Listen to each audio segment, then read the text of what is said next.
We begin our review of the mathematical underpinnings for this course with a focus on sets.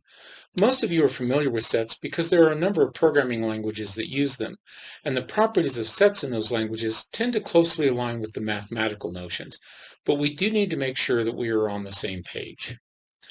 A set is a collection of items, also called members or elements, that have no order and which there are no duplicates. We generally use curly braces to denote sets.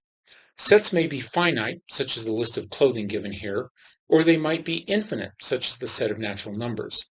While the order in a set does not matter, sometimes we assign an order, such as to the set of natural numbers, because it's convenient for us to do so for other purposes.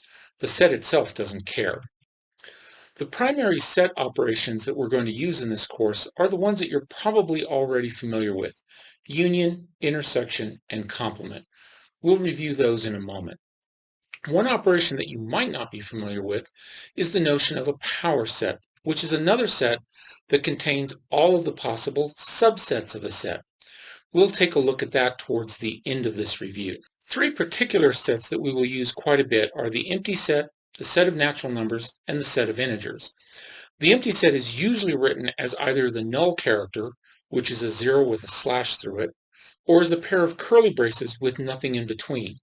One thing to note, because a lot of people make this mistake, is that the null character inside a pair of curly braces is not the empty set. It's a set that contains one element, that element being the empty set. We will actually encounter this set legitimately from time to time. So if you want to just indicate the empty set, use one or the other notation, not both. The natural numbers are usually denoted by what's called a double stroke n, and it's defined as the set starting with 1, 2, and 3, and then the ellipsis indicating that it continues on following that same pattern. Notice that the set of natural numbers does not include 0. While some authors define the natural numbers to include 0, most do not. That's the convention that our author uses, and that we will use. The set of integers can be described as the set of natural numbers, their additive inverses, and 0. Here we indicate it using a pattern having ellipses on both sides, indicating that the pattern extends in both directions infinitely. We can define sets in a number of ways, and any method that clearly establishes what is and is not in the set will suffice. One way is to simply enumerate the set by putting all of the items that are in it within a pair of curly braces. This works well for small sets. Another is to verbally describe it, such as the single-digit non-prime natural numbers, which you might recognize as being the same set that was enumerated above. While both descriptions defined the exact same set, one merely told us what was in the set, while the other also told us why they were included. That additional information can be extremely useful, depending on what we're trying to do with the set. Yet another common way to define a set is to provide a pattern, such as we did with the natural numbers and the integers above. However, we need to be a little careful here because the pattern needs to be very, very obvious and very straightforward. If you tell me that the first three values in a sequence are 1, 2, and 3, I can quite literally pick any other value at random and devise a complicated mathematical function that will yield those four numbers as the first ones in the sequence. Fortunately, preventing some depraved individual with too much free time on their hands from deliberately misinterpreting our set is not where we need to set the bar. We do, however, want to have a high degree of confidence that nearly any reasonable person, being reasonable, will agree on the definition of the set. A useful rule of thumb is that if you think that the first k values are sufficient to establish the intended pattern, then provide about twice that many in your description. Perhaps the strongest way to define a set is to do it mathematically. This is often referred to as a formal definition.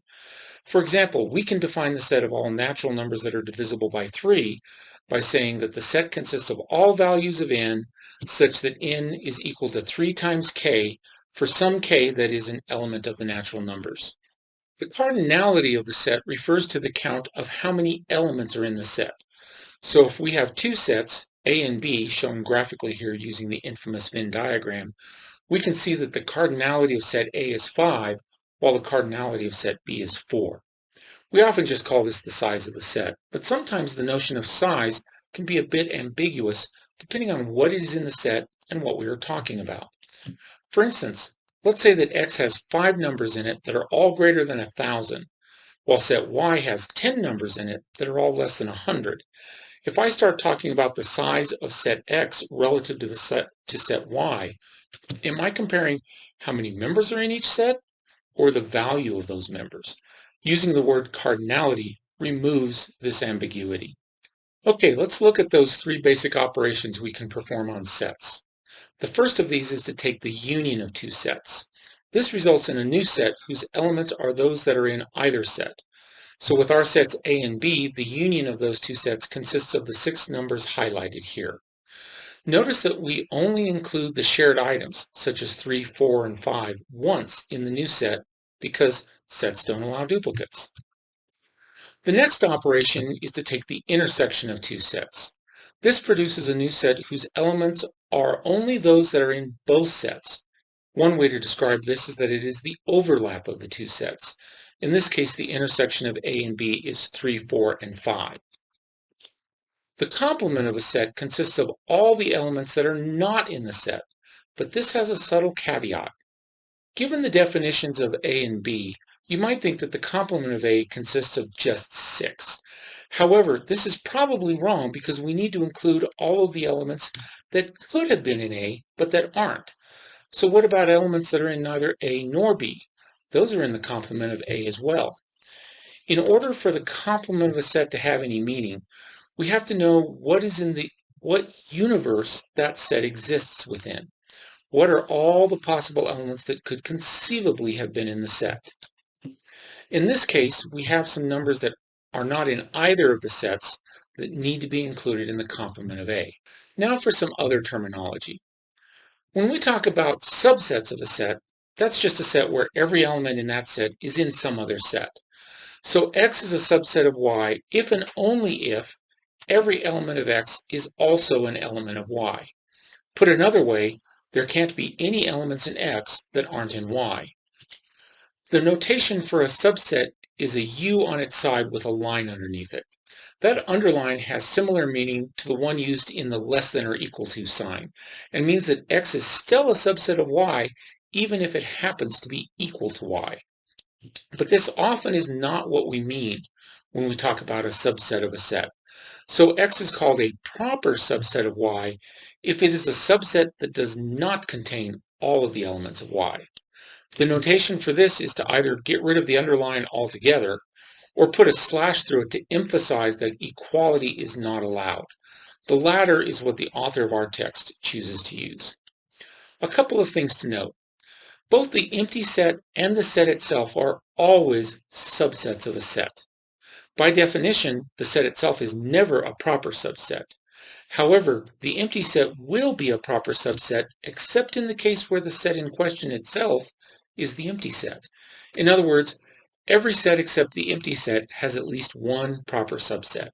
Often in this course, we will need to show that 2 sets are equal. The proper way to do this is to show that each set is a subset of the other. Since the only way for 2 sets to mutually be subsets of each other is if every element that is in one of them is also in the other. So we end up doing 2 proofs. Finally, we come to the notion of the power set of a set, which may be a new concept to some of you.